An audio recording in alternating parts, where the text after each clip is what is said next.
Hello, I'm Osukarui and I mostly speedrun obscure N64 games. These games generally don't have a lot of speedrunning documentation, so in this series I want to document my personal experience when speedrunning these games. I'll therefore cover the history of the game as a speed game, talk about speed strats, interesting movement tech, and glitches, along with the world record progression for the game. I hope you enjoy.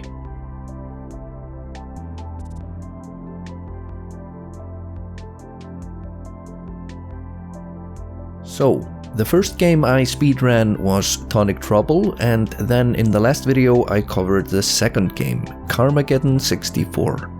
Now I will be looking at the third N60 game I speedran, Army Man Sarge's Heroes. In this video I will mostly refer to the game simply as Army Man.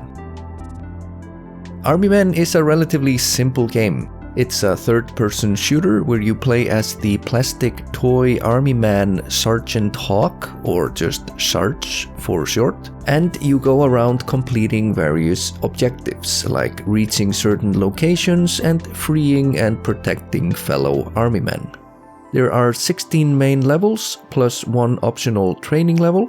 There is no hub world or level select, so the levels are always played in the same intended order. I don't remember what exactly made me pick up Army Man, but in 2019 I decided to speedrun the game. I think it mostly just looked like a fun game to glitch hunt and explore. When I joined the community there were 2 previous world record holders on the leaderboard, so let's start by looking at how the game had progressed as a speed game up to that point. The first person to run Army Man was Mr. Wolfie. Now, judging from his splits, the earliest world record I can tell is a 52:23, but the first run that was actually submitted to the leaderboards was a 48 minute and 18 seconds run performed on the 23rd of April 2016. This run is very plain and is essentially playing the game as intended from beginning to end, pretty fast, without any speed strats per se. Mr. Wolfie always knew where to go and how to finish the objectives, but stopped frequently to kill enemies and such. This kind of first world record is something I actually always really appreciate. It's nice when the first speedrun for a game doesn't have any glitches and skips, so we have some sort of reference point to see how fast the game is without using skips, glitches, or dedicated speed strats. So personally, I really appreciate having this run as the first world record for the game. The next world record would be a 45 minute and 15 second run by the player Sen Ivan on the 11th of September 2018. Sen Ivan improved the overall movement by jumping whenever he could. In Army Man, you go slightly faster by jumping repeatedly. These jumps do have to be properly timed though, since you will lose time if you jump too soon after landing the previous jump. So mashing the jump button is not a very good strategy. I once did some very rough calculations and found that for every 14 jumps or so, you could save around 1 second. So it definitely amounts to some time save over the whole run. But more on that later in the video. Sen Ivan would also implement 2 new skips. The first one was a glitch in the level Showdown. We believe it was the player Brutal Rattle who discovered the trick. In Showdown you have to turn off an electric fence, and after doing that you were expected to proceed to climb over the fence to enter the enemy base and then fight your way through the base to reach this fort. However, right after turning off the electric fence, you can also go back the way you came and follow the fence outside the base. You're not really expected to go this way, so at this point the fence becomes somewhat glitchy in some places. With this, you can get on top of the fence simply by jumping at it from the right angle and proceed to enter the base next to the end of the mission. This skips a big portion of the enemy base where you would normally have to slow down a lot to fight a bunch of enemies. The other skip San Ivan used was a skip discovered by Rathin in the last level called Way Home. Normally you would have to go around the bathtub to get to the end portal, but it's very easy just to jump on top of this box behind the portal, which allows you to get on top of the end portal and reach it from above. Around half a year later, I would pick up the game and try my hand at the speedrun. I cleaned up a lot of the movement and found some more consistent ways to play a bit more aggressively, along with adding one more skip in the level Sandbox, which is something I saw Rathin do on the individual level run. Apparently this skip has been known about since the early days of the Nintendo 64 and can be found on various sites with cheats and tricks. Normally, you would have to fight your way through various tunnels and walls covering a large portion of the map. But with this skip, you can turn around in the beginning of the level, and with the right angle and the right jumps, you can jump along the wall on your right to reach the end of the level right away. This skip is not too difficult, but there is some precision in knowing when you can jump and when you can't to make it across the slope. So, on the 19th of April 2019, I got a run clocking in at 43 minutes and 11 seconds. And then a few days later, on the 23rd of April, I got a 38 minute and 14 seconds run. I wasn't very happy with this run. And just like so many of my times, I was going to improve on it, but I put the game on hold for a while. Instead of doing more runs, I did what I probably enjoy the most, glitch hunting. And I ended up finding a few more small shortcuts. I made a video with 15 semi-out of bounds areas I had found in the game. I say semi-out of bounds because, to the best of my knowledge, actually getting outside of the map will make Sarge completely stuck, like when I clip through the top of this wall in Scorch mission. However, you are able to get to some areas in the game that the developers definitely did not intend for you to get to, which I call semi-out of bounds.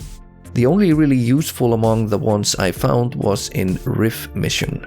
The intended route is to get into the enemy base and then fight your way through the base to reach Riff, your soldier buddy. However, by jumping on top of this cliff in the beginning of the mission, you can carefully make your way along the cliff towards the base. Some of these polygons will make you slide down, so you have to know the route very well and time your jumps very accurately. You go along the cliff until you reach the outside wall of the enemy base. You can then jump on top of the wall and go along the wall to reach Riff to rescue him. Reaching Riff by this route is considerably shorter and has less fighting compared to the intended way, but it is considerably more difficult. I never implemented this into runs, but Rathin would eventually improve the individual level record by around 15 seconds using this method. I would also find an incredibly precise box jump in Thick mission, which skips having to go around one of the flower beds. But this strat is so precise that to this day no one has even pulled this off in an individual level run. However, I did find one incredibly beneficial glitch, and that was the Strafe hover. When walking off a ledge, it's possible to hold C right and strafe and then wiggle the analog stick from up to up right or up left to make Sarge hover briefly for each wiggle. Sarge will also strafe a little bit between each wiggle, so slight forward or sideways movement can also be achieved. This results in Sarge slowly hovering diagonally downwards. The strafe hover is beneficial because it allows you to cross distances that normal jumps don't allow. But a negative part of this technique is that the game still considers you falling down the distance you hover, so fall damage will still apply. I should also note that doing this on an original N64 controller is not very good, both for difficulty and for controller health. So I and others use a Hori controller, which makes this considerably easier. I also hold the strafe button with my left hand and the analog stick with my right between the thumb and index finger to have better control, rather than using my left hand thumb on the analog stick, which I find very difficult. Currently the game has 4 uses for this glitch, in the levels Forest, Fort Plastro, Kitchen, and Living Room. The first is in the level Forest. Forest and the next level, Hoover Mission, share the same map, with the half on the right for Forest and the left side for Hoover Mission. You can play the start normally, but then once you reach this area you can do a very precise jump to reach the area which is normally intended for the next level, Hoover Mission. You cannot access the whole level, but some remnants of the level geometry remain. And most importantly, these ledges right here. By climbing up these ledges, you can gain just enough height to be able to strafe hover across the river to reach the bridge at the end of the level quicker, skipping having to go around this hill entirely. This trick is however incredibly precise and only saves around 7 seconds, so this trick has never been implemented into the full game run.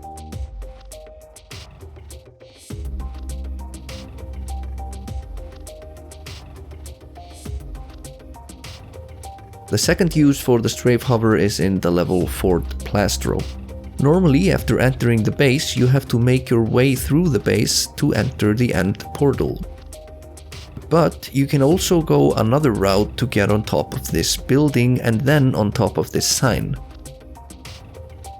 And from that sign you can just barely strafe hover across the street to get on top of the next house, saving around 10 seconds by going to the end of the level in a more direct line. This one is also very difficult and has never been used in a full game run. These first 2 hovers I've mentioned have only been used in individual level runs for the game since they are incredibly difficult and only save a handful of seconds. However, the next hovers I'm about to talk about are the real juicy stuff. The first one is in the level Kitchen, and we call it floor skip or kitchen skip. The intended way through the level is to follow this kitchen counter until you reach a few drawers at the other end, which allow you to climb down to the floor. You can then proceed to walk across the floor and use another set of drawers to climb back up another counter to reach the end of the level.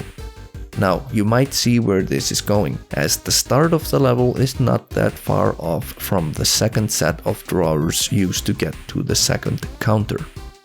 What we can do is go to the left in the beginning of the level instead of right, and then proceed to do a very long hover directly to those drawers, skipping almost all of the first counter and all of the floor.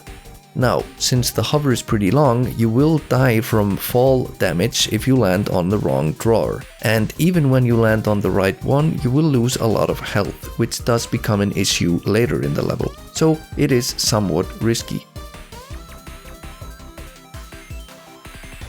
The direction of the hover can be controlled slightly by varying the analog stick wiggles so that the analog stick does not touch either notch on the controller. For example, if you want Sarge to go more forward than to the right, you can wiggle the analog stick so it touches the upper notch, but only goes part of the way towards the up right notch. And vice versa, if you want to go more to the right, you can wiggle the stick so it doesn't touch the upper notch, but only touches the up right notch. So you do have some control during your hovers. Kitchen skip saves around 40 seconds if you are very good, but even more for me personally since I did the counter and floor pretty slowly to begin with. The last time save using the strafe hover is in the level Living Room and involves a relatively small hover to skip a very large chunk of the level. When you get on top of the first sofa, you're meant to make your way across the other 2 sofas and then descend down towards the Christmas tree. However, what you can do instead is, after reaching the first sofa, you can hover down to this green present and make your way on ground behind the Christmas tree in a much shorter route. This ends up saving around 30 seconds. But again, because I'm generally pretty slow, it saved closer to a minute for me. At this point I was motivated to get a PB. Not for the sake of optimizing the game per se, but more for the sake of having the world record up to date with the latest speed tech, or these Strafe hovers. So I got to work, and by adding in the 2 hovers in kitchen and living room, I first got a 37 minute and 19 seconds run on the 17th of December 2020. And then a few days later, on the 20th of December, I got a 35 minute and 1 second run, and with that I was satisfied. There was definitely plenty of room for optimization, but I was happy to stop there, and to this day, this remains my PB for Army Men Sarge's Heroes. Fortunately though, this is not where the story ends. I like to run obscure games because I love exploring uncharted territory. But there can be drawbacks to this, since, well, you won't see many new people join to do runs for these games, which can get kind of lonely sometimes. Many of the games I run only see a new speedrunner every 3 to 5 years on average, so a lot of my world records stay as world records for years, not because they are good, but just because there is no one to contend with them. So there's nothing I love more than to see someone join a community and beat my records. And that's precisely what happened when Archie started speedrunning Army Men. And Archie didn't just beat my times, he would become a true champion of the game. But let's not get ahead of ourselves. At this point in the story, I had the world record for the full game run, and Rathin had a sweep over all the individual level records in the game. Rathin was always a way better player than me, so I would sometimes nudge him to do full game runs as well, but to this day he has still not done any full game runs for Army Men Sarge's Heroes. When Archie joined, he and Rathin initially had a fun rivalry for the individual level records. But in the end, Archie would prevail as the winner with a world record sweep for the whole board. As for the full game run, Archie would start by beating my time with a 34 minute and 5 seconds run on the 19th of August 2021. In the 34, he did not go for floor skip in kitchen, but he did however go for the wall run skip in Riff Mission, and introduced a new skip in the level Bathroom by abusing something called a checkpoint reset. Each level has certain checkpoints that update as you play the level. By holding down the targeting button, prone button, and the radar button, the game will teleport you back to your last checkpoint.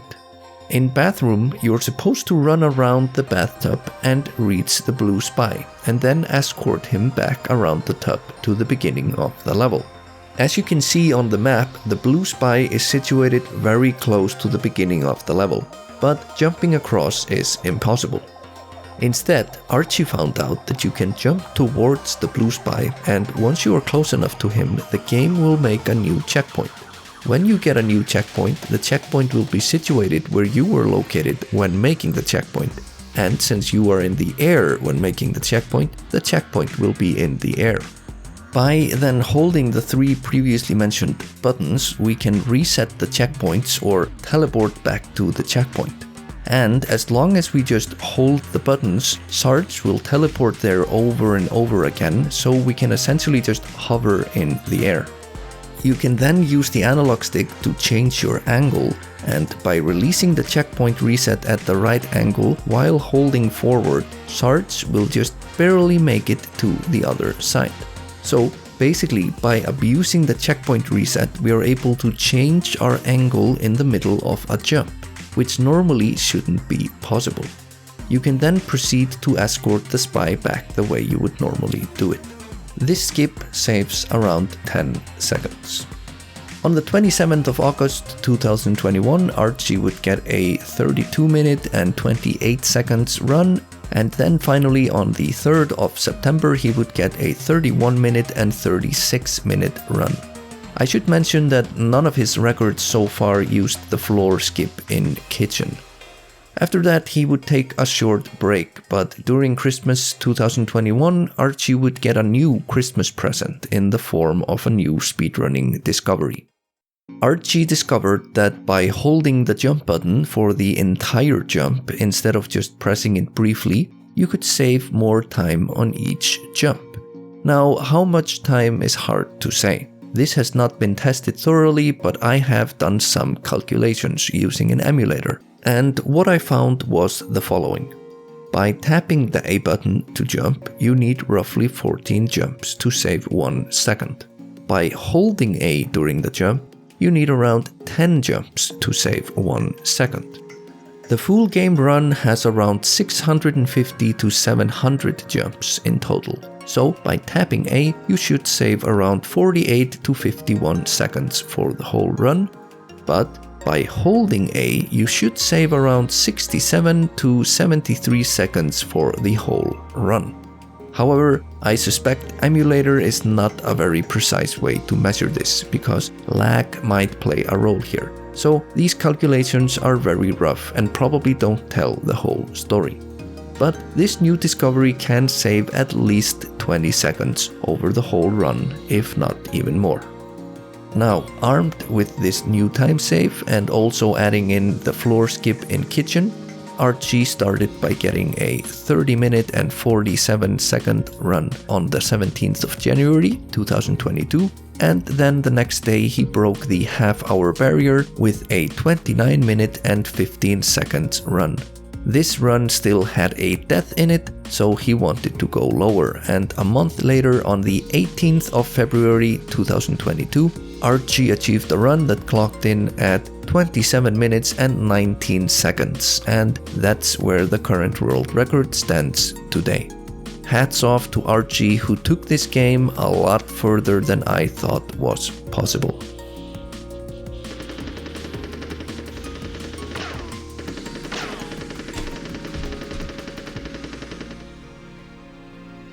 Oh my god, I cleared my splits. Oh my god, we did it. Oh my god, boys. A 27-21? Oh. Oh my god. We fucking did it, boys. Archie recently made a Google Sheets document adding together all of the individual level times to figure out a theoretical best possible full game run. This run would clock in at just under 24 minutes, or 23:39. But assuming we don't go for the hovers in Forest and Fort Plastro, it would clock in at around 24 minutes. This means there's still some room for improvement, and a 26 or a 25-minute run is definitely possible, and I know Archie has expressed interest in going for a 26 at some point.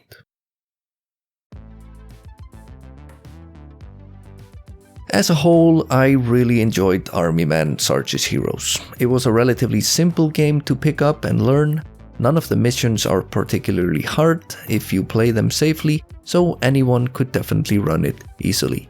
If you want to go for more optimized times, however, it's another story, since playing the game more aggressively revolves around killing fewer enemies and thus increasing the odds of enemies killing you. But I think it's always good for speed games when you can really tune in just how aggressive you want to play, and go by that. Beside a few skips like floor skip, where it's really just do or die, in most scenarios you can really choose how fast you like going. Regarding the movement, it can unfortunately be somewhat clunky.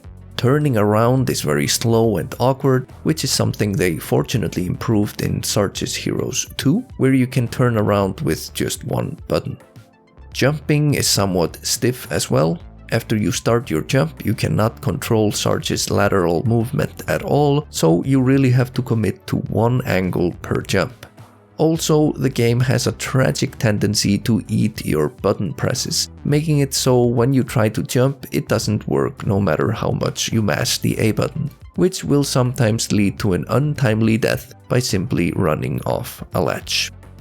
There are also lots of fun, challenging movement techniques to really optimize your runs, which makes it very fun and interesting as a speed game. The jumping is an art on its own, so squeezing in every possible jump can be a lot of fun, and reacting to enemies can also be a lot of fun. There's also a ton of smaller speed strats I don't really know a lot about, but Archie recently started making tutorials for the speedrun. So I will link his first tutorial in the description of the video if you are interested to learn the game, or just learn more about the details about the speedrunning mechanics. There are so many more minute little time saves that I haven't mentioned in this video, but Archie talks about them in more detail in his tutorial, so check that out if you want to know more. Anyway, that's it for this video. As always, thank you for watching and stay tuned for the next video, which will be about what is probably my strangest speedrunning experience ever, when I ran the game Shadow Man for the N64.